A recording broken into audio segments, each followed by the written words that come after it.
Yo, what's going on, homies? It's your boy Stumped back for the OPTC video, and in today's video, I have some tickets. We have a bunch of rewards from probably the last month, I believe. If we go down the bottom here, probably tell us.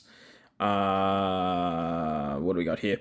From about 39, 40 days ago, all the way back to the Halloween celebration at the end of October. So, honestly, it wasn't the end of October because it was 40 days ago. So, look, I guess we have a bunch of stuff. We're going to do some ticket pulls. Obviously, we have a bunch of limited pulls and stuff like that. We have a chance of picking up some new legends. I am missing, obviously, Garp and the Shield Donnies, who have been added to the limited pool as of a particular month. So we could definitely pick up them. This particular prone, I believe, is a treasure map rare recruit, if I remember correctly. Removes damage nullification by 1 turn. That's actually pretty interesting. I mean, now leveled in Break 5 prone does that as well, but yeah, so we're gonna do some polls. We're gonna talk about the state of the game and like how things are going right now, and talk about some updates and whatnot with the 10.5 anniversary. Now, as of literally tomorrow, we will be getting fuck this Hawkins, man. This Hawkins, why are you even on the limited pool, lad? Like, get out of here. As of tomorrow, the new banners will come out. We will get the anniversary exclusive Katakuri, Big Mom, and King and Alba. Now, these particular characters are pretty controversial as they are coming out in the spot of a treasure map banner, and it's very weird that the Part 2 legends are coming as legends, plural, where the Part 1 legend, being Roger Relic Bomb, was only one legend. Very, very strange that they're doing this. Normally, it's the other way around. Normally, it's 2 for Part 1, 1 for Part 2, as it stereotypically is for a treasure map legend spot. Now, as of the end of October, we received, I believe it was 6 new legends within the month of October. This brought us down to a legend every 6 days. I believe it was 6 days.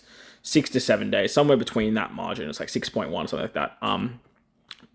Given Pappy's maths, which is 99.9% of the time, it is correct. So this is kind of ridiculous, the fact that we're getting so many legends, and I can understand why a lot of people are feeling burnt out with the amount of legends that we are getting within OPTC. But something that I really wanted to talk about in today's video while we use these tickets is that you shouldn't be summoning on every banner. Now, whilst these anniversary exclusive banners do seem pretty illustrious, obviously you have some pretty exclusive characters like Anniversary Roger, you have the Gear 5 Snake Man anniversary exclusive, you have pretty powerful units like Kid Luffy and the Anniversary Sabo. Look, he still has play here and there. So I do understand why people want to summon on these particular banners, and rightfully so. These are one of the bigger banners that do come up. Bro, get off my... That's the second Hawkins from a limited ticket, lad. Come on. Oh, that hurts. And rightfully so, I do understand why people want to summon. But just be mindful that these units will be back around the worldwide celebration, which should be in March. End of February, start of March, I believe. Coming into New Year's, this is where we're sort of like approaching one of the biggest celebrations of the year. Stereotypically, New Year's and the anniversary of the game are the 2 big Super Sugos that you want to save for. There obviously is the September Super Sugo Fest that we just went through. That obviously is something that does occur. And whilst it does bring very powerful characters, the New Year's celebration stereotypically has characters that are going to stand the test of time and be used throughout the next 12 months. If we have a look at Zoro Sanji, for example, is the best character in the game. Besides that, we had Gear 5 for the Gear 5 celebration. He was kind of an anomaly. Uto was obviously very good for the Film Red celebration when that dropped for the first sort of Super Sugo September season. But stereotypically, New Year's comes with some of the best characters in the game, and maxing them out is going to help carry you through basically for the next 12 months. And then obviously the anniversary characters, they also fall within the same vein. The upside that New Year's has compared to anniversary, though, is New Year's always stereotypically, I do want to put that word in there, stereotypically, because look, it could be subject to change, stereotypically has 3 Super Sugos that can all be pulled on one banner. Now, I believe Anniversary did adopt this particular banner style this year, but that doesn't mean that Anniversary always does. And saving as many gems as possible to get to that 30th multi on part 1 of the new celebration is usually the best value for a lot of players. And obviously they're going to try and bait you into summoning with these new mechanic characters that do come for the 10.5 anniversary or the 9.5, the half the anni units. They always bring some sort of new mechanic, whether it was the verse units way back when Big Mom vs. Kaido came out, whether it was the super class when Doflamingo and Katakuri came out. They always want to try and bait you into spending some of your rainbow gems, so that way you have to buy more when New Year's comes around. So if you can skip this particular season, honestly, like, kudos to you, you're stronger than I, but it will be the best thing moving forward for your actual account. Now, Roger Relic 1, they obviously brought in the captain shift mechanic, and the 2 new legends that we are receiving tomorrow will also come in the same vein. But if you compare the 2 legends we're getting tomorrow to Roger Relic Bon, they're kind of miles apart, in my opinion. The King and Kaido unit does seem very, very good, but the Katakuri Big Mom unit does seem to miss the mark just a little bit. And I know a lot of people are probably sitting there saying, "Stump, we don't get enough rainbow gems in the game to summon for all of these units." And I agree, we definitely don't. I think that we need like twice as many gems, or they need to restructure the banner style. Oh, Superclass Doflamingo. They need to restructure the banner style to do it. It should give us 30 gem multis all the time. So that way the gem burnout doesn't seem too difficult and doesn't seem too strenuous. Going to 900 gems on a banner compared to 1500 is a massive difference mentally, and obviously financially for some, as well as like game financially for others. So that definitely needs to happen for players that if they want people to be summoning on every single banner. And with the PKA update, with giving Garen a 50% chance for Hime totals, if you have the end of month batch, they are really driving the point home that they really want you to summon on every single banner. And the ideal way to do this is to spend money. However, as it's been shown time and time again, you do not need every legend in the game to play the game at a high successful rate. You do not need it. Obviously, the gacha addiction, obviously the collector mentality, obviously the fear of missing out is always going to be something that they play on, and it's something that is going to be a mental hurdle for a lot of people to overcome in not spending on rainbow gems, or not even spending on every single banner. Hawkins, you need to leave me the fuck alone, lad. Leave me alone. I don't like you. I never have. I never will. Go away.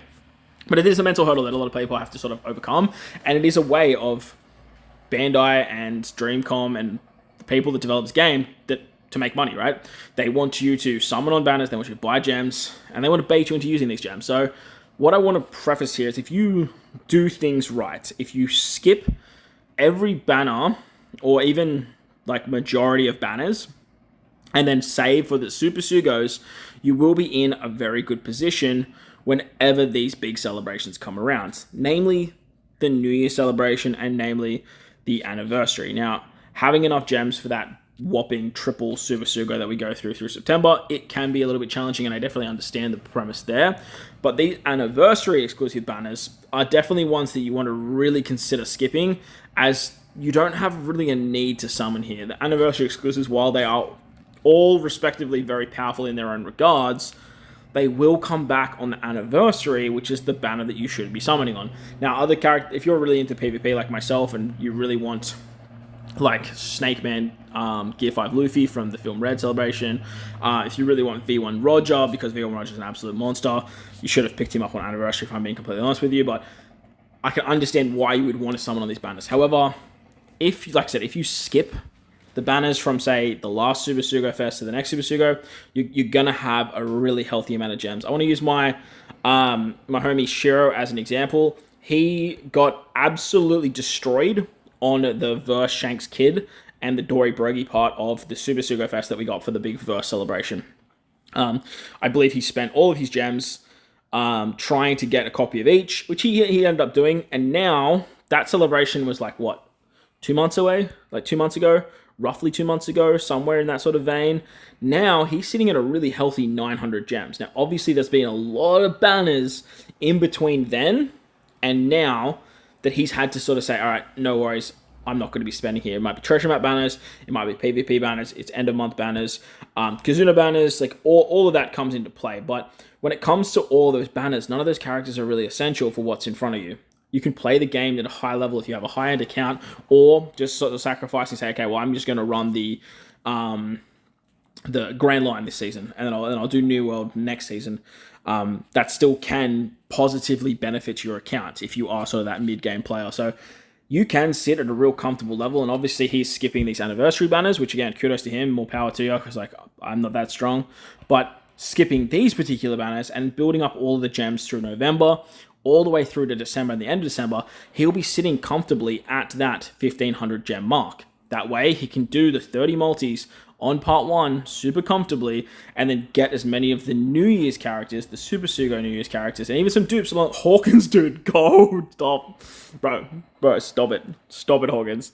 But basically he can get dupes, he can sort of summon to his heart's content on the particular banner that is going to be the most beneficial for your account. So I thought I would talk about that whilst we are popping these tickets. If you guys are summoning tomorrow, if you guys are summoning on these, hello Khalifa. If you guys are summoning on the anniversary exclusive banners, like best of luck to you guys. Best of luck to myself, because like I'll be summoning there too.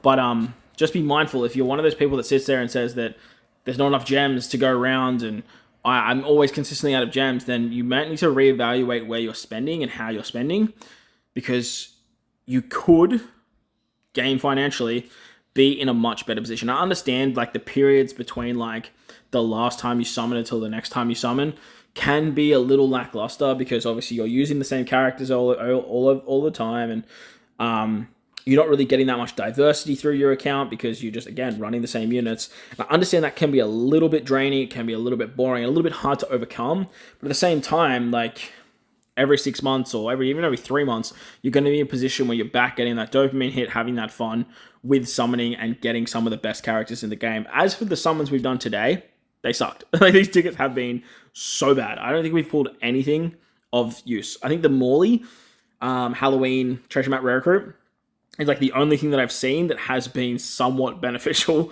to any regard. Not just for my account, but I guess like what, Perona. I think there was a Luffy and Ace in there for level limit break. Stuff like that can be quite valuable. The amount of Hawkins we pulled is absolutely crazy. But hopefully this little bit of insight has helped you guys out. Hopefully your tickets have been much better than mine in the past or in the future, because like these tickets actually suck, man. These have been really, really bad.